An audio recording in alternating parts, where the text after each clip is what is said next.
Hello and good morning. I'm not sure if I've already been live, but I'm going to introduce myself again. My name is Jess Swart. I'm a board certified behavior analyst and I provide behavioral therapy services to families who have a child with autism.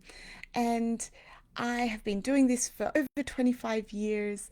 I started working with children back in the late 90s, early 2000s. And since then, I have grown in lots of different ways, learned a lot about children with autism and families and how to best support individuals with autism and their families reduce behaviors of concern so that we can increase skills and help our children reach their full capacity and their full potential, right?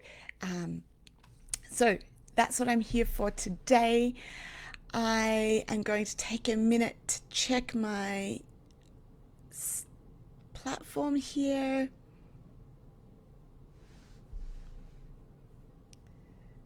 All right, I'm just going to do this.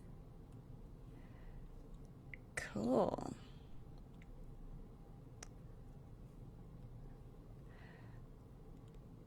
All right. So today, my intention is to be available to parents and families who have some questions around behaviors, who might be struggling, or you might just be curious and you want some more information. So that's why I'm here live.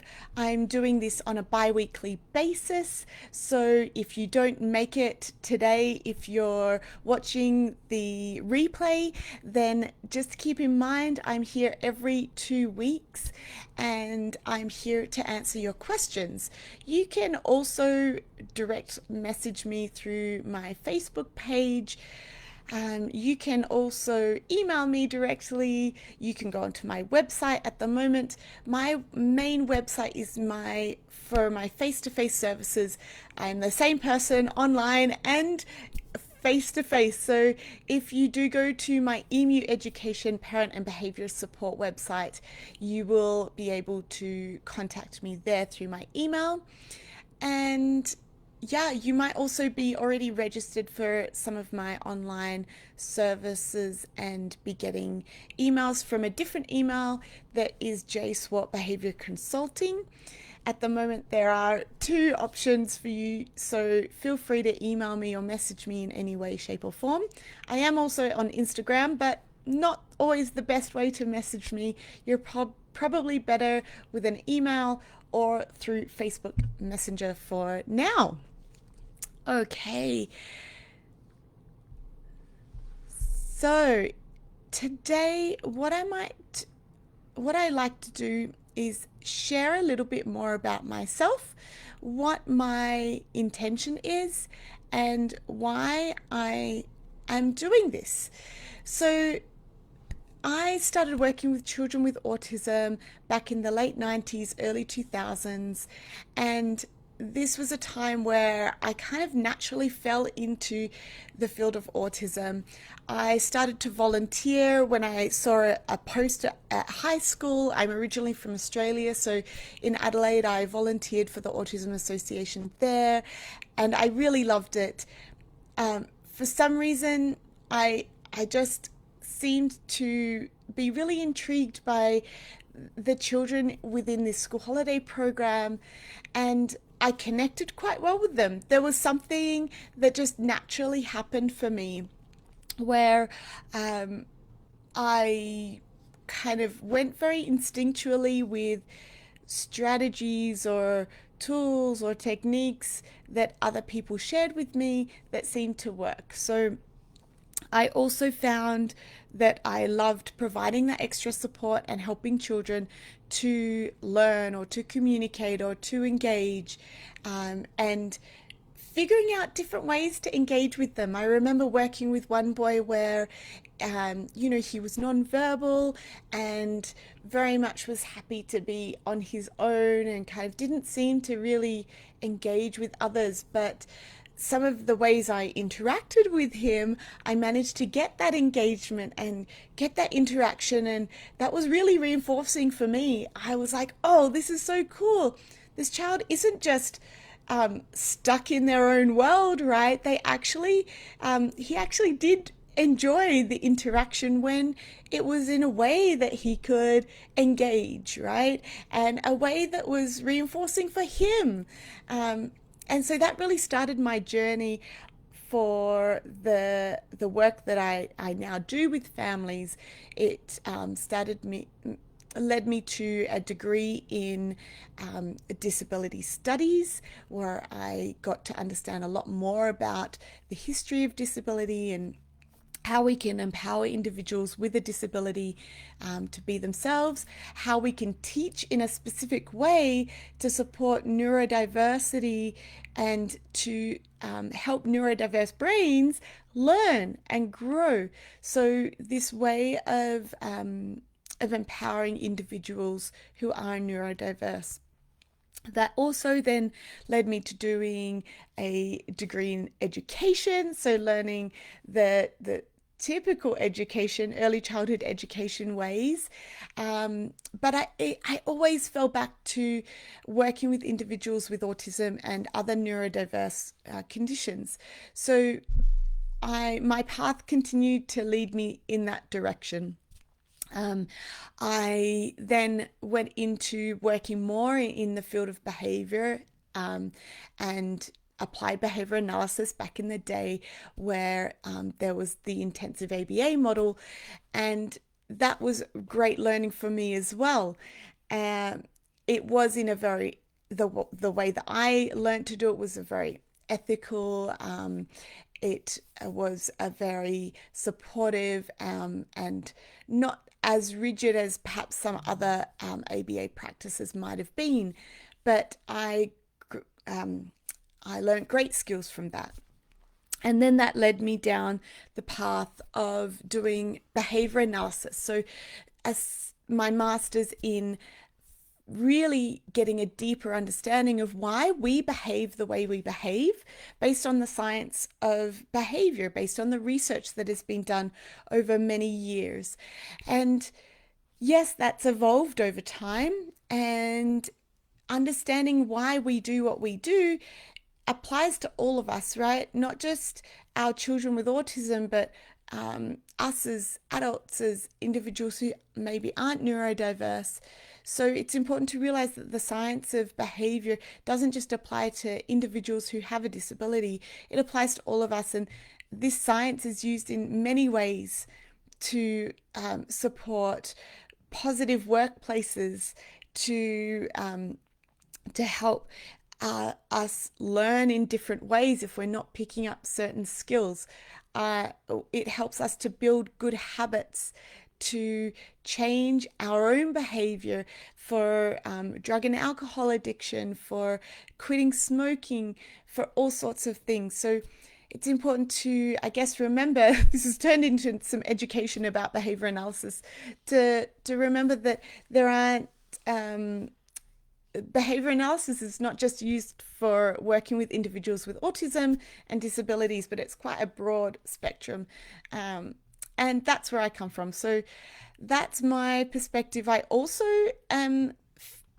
for my practice, I am a pretty open person. I do a lot of spiritual and personal work as well.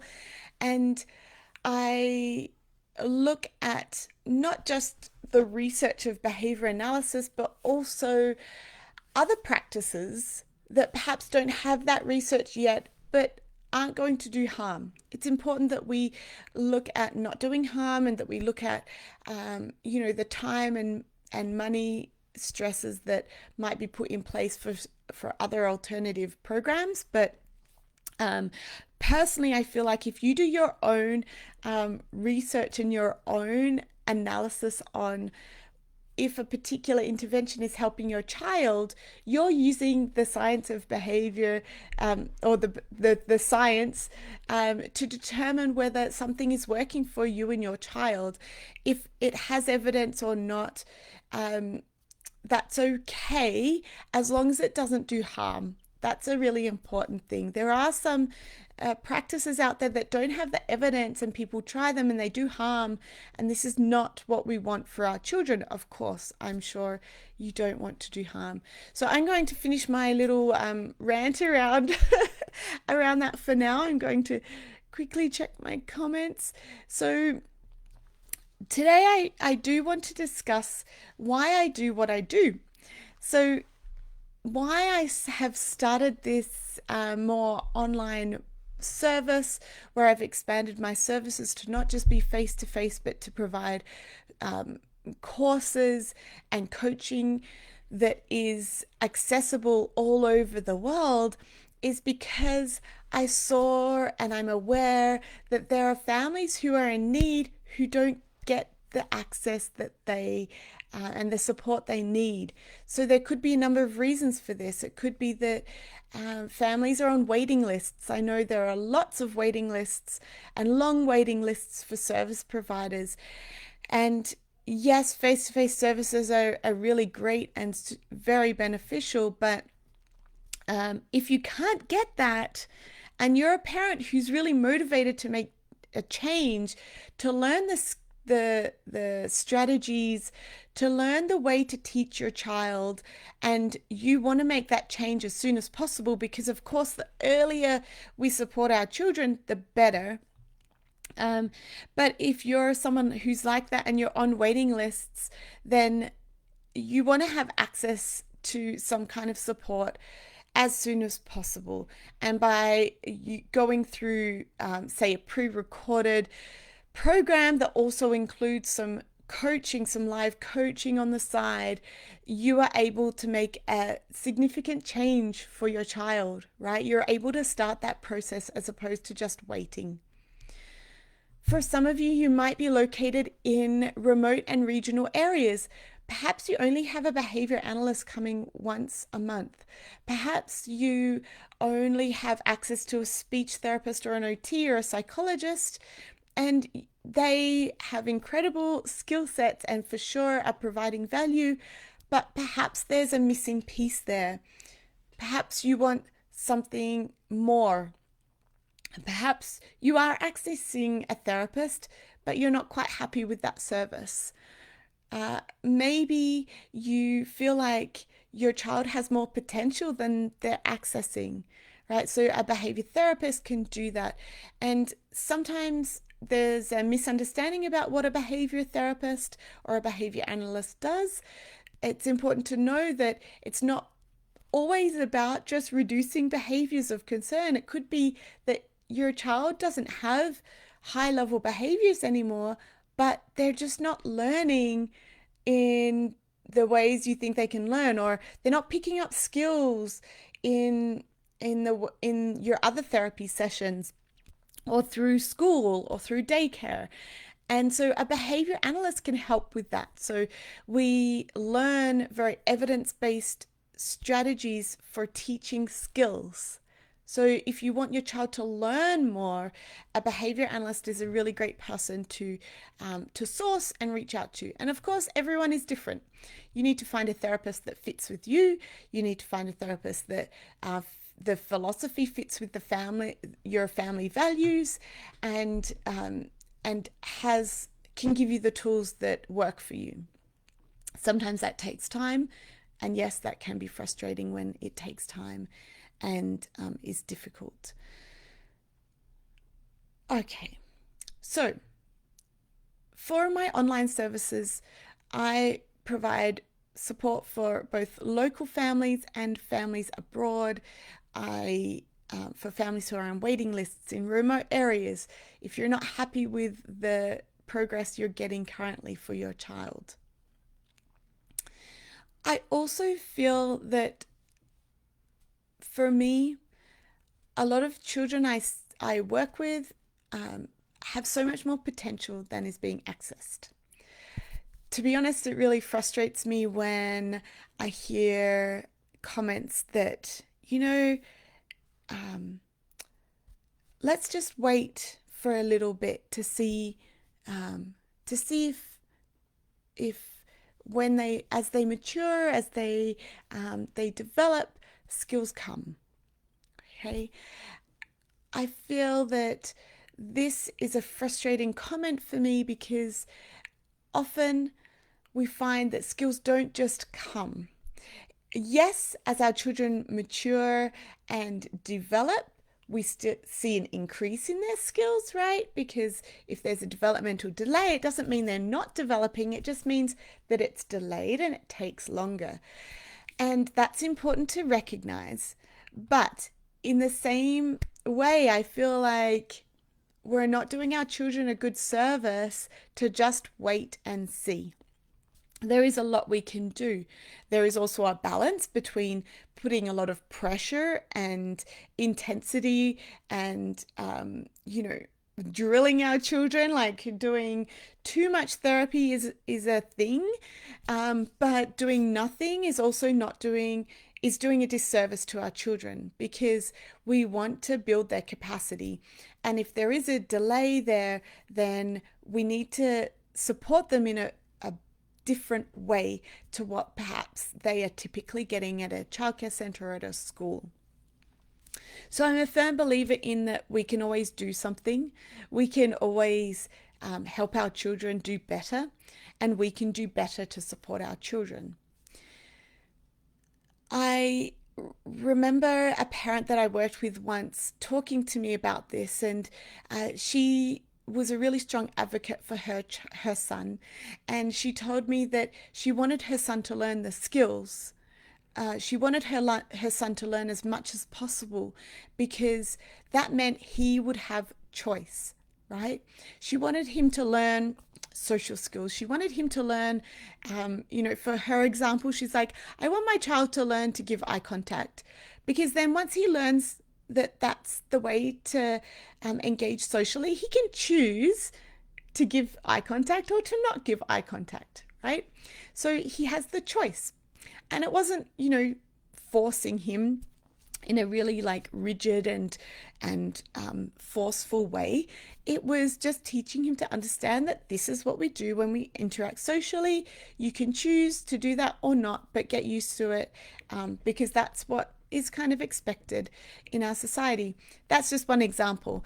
Another is she wanted him to learn to be independent, to dress himself, to feed himself independently. And that had to be worked on in a very specific way because he wasn't, intrinsically motivated and naturally motivated to do that. But she wanted him to learn so that then later on in life, he had the choice to do that himself or to not do that himself, right? So it's important to realize that providing our children with skills, with the capacity to do things for themselves, empowers them to then later in life have that choice. We also want to include choice when they're young as well, as much as possible, because that empowers them. And those choices might be to not do something straight away or to delay the activity or to delay the practice of something, but that choice is very empowering. So that brings me to one tool for today, which is giving your child choice. And it doesn't mean you have to give your child choice in every way. There are some things where we have to do them whether we like them or not, right? That's just kind of the fact of life. And we want our kids to learn that as well without, having those big pushbacks. And I'll address this at another time, and I do address this in my workshops and my trainings that I provide, my Busting Behaviors Protocol, which is my big program, and I also have my mini course that goes through some of this, providing choice. Choice is a great way to de-escalate things. Choice for a lot of our neurodiverse kids, they feel good when they have control, right? Control reduces anxiety levels. It empowers us. It makes us feel like we can have autonomy. And so giving choice helps our children feel like they have control over certain things. This might not be in every situation, but I want you to think about how can you incorporate a little more choice within your child's day. within your child's routine. And it might be simply, do you want to sit at this end of the table or this end of the table? It might be, do you want to wear the green pants or the red pants today? Do you want to, I don't know, do you want to take this stuffy to school or this stuffy to school? Would you like to wear these shoes or those shoes? Right? There's lots of things. Would you like this food or that food? Now, notice I'm saying this or that. I do find that for some kids, choice is really difficult. For some kids, choice is a demand. So sometimes you might find that your child has a meltdown when they have choice. And that's because they have to make a decision. They have to choose between two things. Maybe they want both. Maybe they don't want either. So this side note is that sometimes we need to teach our children to choose, to make choices, because being able to make a choice is also a very important skill in life. If you never learn to make a choice, then you're not going to be empowered. You're not going to be able to understand, make a preference, right? To say, yes, I want that, or no, I don't want that. So that's my side note. Sometimes we need to teach choice. And we can do that in a particular way. I've done that with a lot of children, and it is really empowering for them to be able to make a choice. So let's go back to the number of choices. For some children, too many choices is too difficult to decide. So I would limit the choices to 2 or 3 at the beginning. And you can also find that there are some situations where you give a choice of 2 things and your child says, no, I don't want either of those. Or you can tell by their body language if they don't speak, if they're nonverbal, you can tell by their body language, they don't want either, or they push both things away, right? So there are 2 ways to respond to this. One, you can set the boundary and be like, these are your choices. You choose one or I'll choose one for you, right? That just sets a boundary that, okay, there are limits sometimes to the choices we have in life. The other option is you can tell your child, or do you want something else? Okay, so maybe they have something in their mind that they actually really want instead. And if you have the ability to be flexible in that moment of time, you can say this or that or something else. Okay, keep in mind sometimes that something else might mean you have to say no or not right now if they choose something that isn't actually available. So there are some options that you can take. I'm just having a think in regards to choice and control, some other situations that we can think about. So in general, I want you to keep in mind that for a lot of children, young children, their day is planned out for them and scheduled, and they're going here and there, they're going to school, they're following the routine. Sometimes there aren't many options for them to choose what they want to do. So this might be for your child to choose the park that they go to. It might be that they choose the route that you drive to school. So I know that for some children, they can be a bit rigid about going in a certain direction. And so you might intentionally make this their choice, right? So yes, we need to teach our children to be flexible, and I'm all for that. And I do a lot of work on in my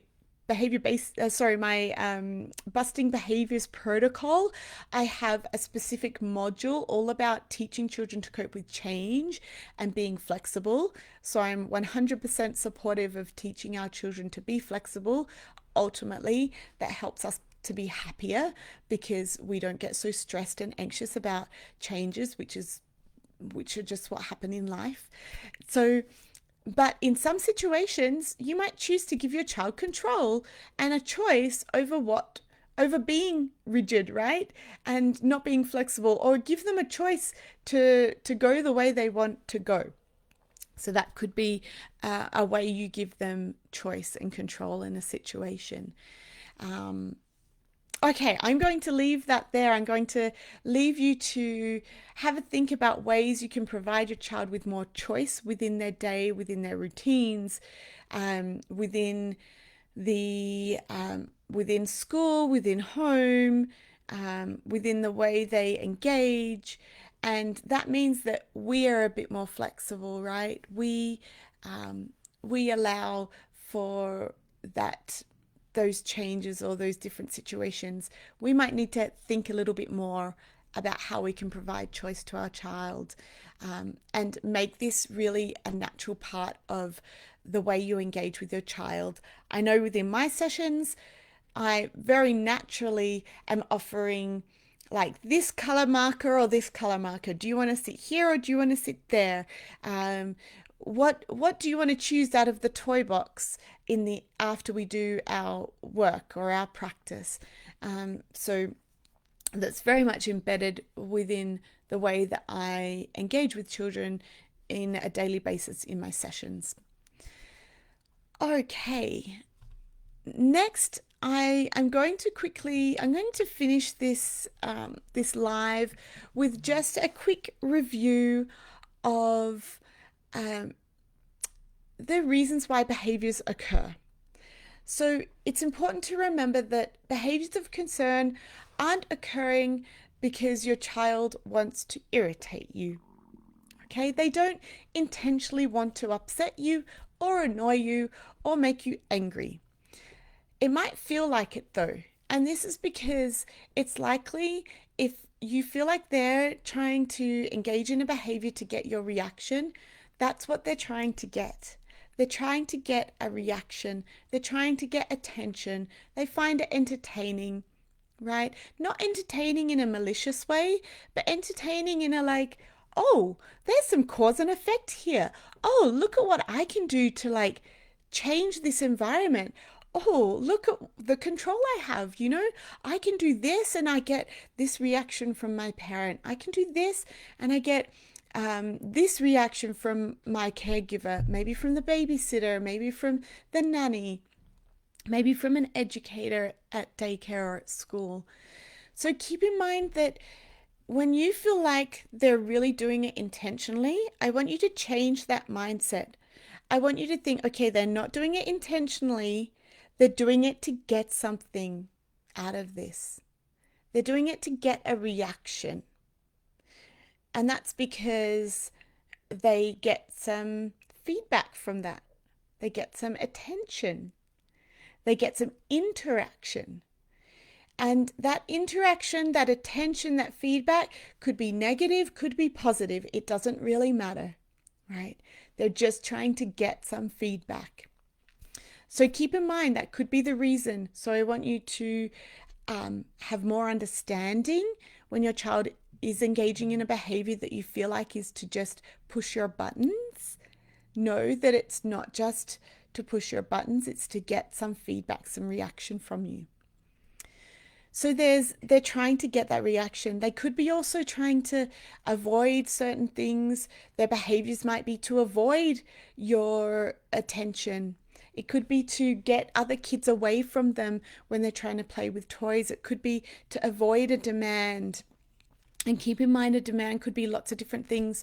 For some children, talking and interacting is a demand. So they'll engage in a behavior to avoid the talking or to avoid the questions. A very great typical example is our children when we say, "How was your day at school?" Right? They might go, "Yeah, okay," or "It was fine," or they might even say, "Don't ask that question," right? "Stop talking to me." So those kind of behaviors, even the appropriate ones of like, "Yeah, it was okay," they're to avoid answering that question fully, right? They might find that question too much. And if you do get that from your child, I encourage you to think of different ways to find out about their day as opposed to just asking, how was your day? You might ask more specific questions, um, like, what was your favorite part of the day? What is something that, something new you found out about today, or something new that you learned? What was a funny thing that happened today? You know, did your friends do something funny? Anyway, there are some ideas. So the point is, our children could be engaging in some behavior to escape or to avoid certain things. They could be trying to communicate to us, right? They could be trying to communicate, I don't want this, or I don't like what's happening, or I want the toy that's up on the top of the fridge, or I want the bag um, of goldfish that's in the cupboard that I can't access, or I want to go outside, or I don't like the shoes that I'm wearing. I don't like them. I'm going to take them off and throw them across the room because they've irritated me. So they could be communicating something. All behavior is communication. So this is another thing for you to pay attention to, is think about, what is my child trying to communicate? When they're irritating you, right? What are they trying to communicate? Are they trying to say, hey, look at me, I want to play with you? Are they saying, I want some attention? Are they trying to say, I don't want you near me? Maybe they're pushing someone away, pushing their sibling away from them. They might be saying, I want to play with the toys on my own. Okay, so think about, what are they trying to communicate without judgment? Yes, they might be saying, I want to play with the toys on my own. That doesn't mean we have to accept that. That just means we need to teach them to either communicate that appropriately, and then secondly, to tolerate others playing with them, because that is just something that has to occur, and that will support their social skills in the future. So think about that. What are they trying to communicate to you? And the last thing I want to mention about the reason for behavior is control. Now, I talked a little bit about this. Control reduces our anxiety. Control helps us cope with situations that are difficult, and helping your child have control in certain ways will help reduce certain behaviors of concern, at least initially. So I just want you to think about, okay, is this behavior linked to my child trying to get control of the situation? And then what can I do to either give them a little bit of control, even just a little bit?